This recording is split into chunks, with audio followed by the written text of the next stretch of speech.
Okay, y'all, I'm going to try to use ChatGPT to help me solve one of these very challenging logic puzzles.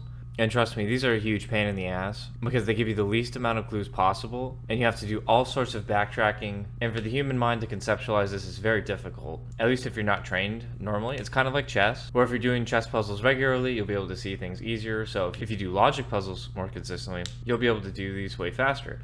Now, I haven't done these in 15 years, but with the power of AI recently being developed as strongly as it has, I thought it'd be fun to look at ChatGPT and see if it could actually figure this out without spending too much time. So we're going to put in the variables, snakes, countries, colors, and lengths. We're going to copy paste all the clues now.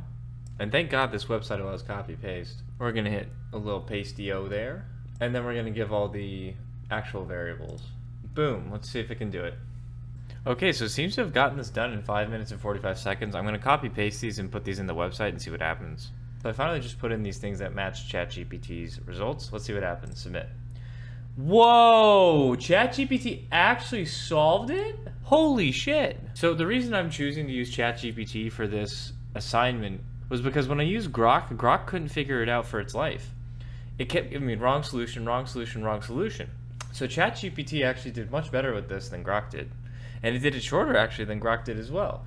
I could show you Grok failing at it over and over again, but I genuinely am stunned because I thought I was going to make a video about both ChatGPT and Grok not being able to actually do this, but ChatGPT actually did it. So I guess we could do another just to kind of see if it's a fluke or a one-off, but Grok never did it one time. ChatGPT, this was the first try, so it's actually really fascinating. So I decided to ask and be a little sassy. Why was ChatGPT able to do it, but Grok couldn't do it? And let's see what it says. So it's interesting, right? Because this is saying that ChatGPT does cross-checking, which you have to do in order to do these puzzles, because if there's, you know, most of this, because it gives you so few clues, generally what you have to do is try to hypothetically say, okay, if this was this variable, could we play this out and run this one out in this kind of game tree? And if it comes across any errors at a later point, then we know that that's not correct, right? But you have to go hypothetically running that out, and that's why it's such a pain in the ass for us, because it takes a lot of time to be able to map those out, at least for normal people. But the thing is, Grok was also doing cross-checking, but it gave me ones where actually, for example, there was one where it said that there was two variables that both had the same price, which wasn't possible because according to the logic thing, it had to have different prices. And it gave me two of them that had $34.99, and it didn't even realize that it had given that to me. So when I was putting it in the solution, only then did I notice, wait a minute, this one just said it told me it's 34. So I pointed it out to it, and it's like, oh, that's weird. Yeah, okay, cool. Well, that's what I did. And it just like didn't give me like a great like response to it, right? So at least ChatGPT seems to be better with this. We'll do another just to kind of confirm if it's a one-off or it's consistently able to do it. Okay, we're gonna give it another thing with room numbers, teachers, classes, and periods. Okay, and let's begin. Okay, well now it just did it in 1 minute and 35 seconds. So why don't I go put this in and we'll see what it comes up with. Okay, so we've just put in everything. Let's see what happens when we hit submit. Woo, it solves it. Wow. Okay, so ChatGPT is clearly better, and it seems that ChatGPT would also be very fast as compared to people that were actually doing this without supercomputers. So a note that I wanted to talk about that I didn't actually get time to do because ChatGPT solved this so fast was that when you look at chess engines, and I'm not a good chess player, but when you look at chess engines and you look at how dedicated they can be, and you look at what they're able to see compared to human minds, obviously a supercomputer can do this much, much faster than a human can. For example, in chess, we get our houses absolutely handed to us by computers these days because they can just see 20 moves ahead, 25 moves ahead, and every little tiny move you make can be exploited by a computer because it can see how it can play out, whereas we can only see 5-10 moves ahead before we just start to really fall apart. And that's like the best of the best players, right? The ones who are very experienced, that have specialized in chess. In this, of course, it's a box game, it's just a logic game, right? But nonetheless, the human mind is very limited as compared to these supercomputers that are probably going to be taking over the world at this point. So maybe I'll go back to Grok and see if I can't play around with it and tell it maybe, or nudge it along to try to get it to solve it correctly. But ChatGPT seems to be able to pick up on it right away and do it. If you guys have any fun ideas to kind of explore with ChatGPT or Grok, let me know in the comments and I'll try to do a video on it, because stuff like this is really fascinating to see the limits of what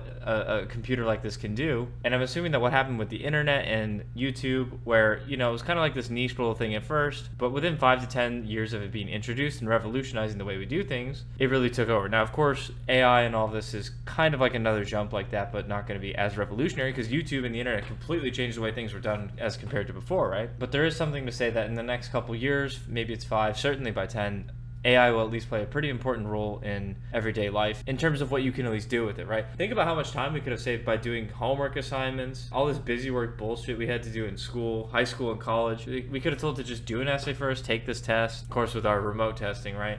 We could have had it do all sorts of stuff and saved us tons of time.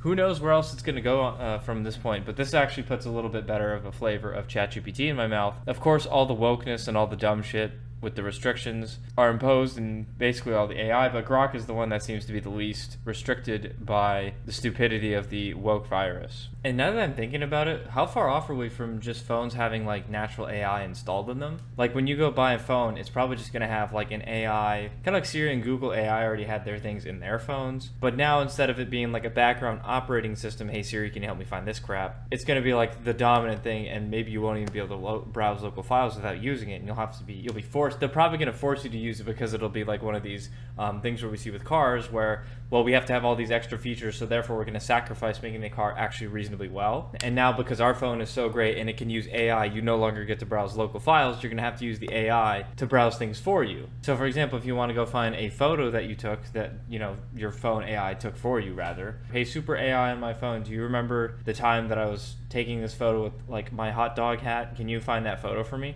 Sure, Bing. And of course AI really suck and are really not that great at understanding like pictures and objects and such. But we can't be that far off from them just naturally installing AI into your phone. They have to have it be the main operating system of it, right? Or who knows, maybe you'll retain the rights of your phone and phones will get better. But I can tell you this, my phone not having an earphone jack pisses me the fuck off. And I made a video about that a little while ago, a few months ago maybe. But yeah, it's fucking bullshit. We lose features. And this whole AI thing is going to be a double-edged sword. It's going to be great because you can look at things and the AI is going to be smarter than you, at least when it comes to like very binary tasks with set outcomes, right? That don't require like human knowledge and human judgment, right? But, you know, then that means whoever makes the AI and is also able to script whoever has the control over the AI and what you can and can't do with it. For example, certain words piss people off, so you can't say that word, and then that kind of concept with the whole newspeak of it disappears, right? I'm rambling at this point, but that thought was not fun to think about. Because, of course, things don't really ever stay where they are, right? Things are always trying to evolve because we have cut-through competition, right? Anyway, thanks for watching. As AI, my guess is that as AI gets stronger and stronger, it's going to be able to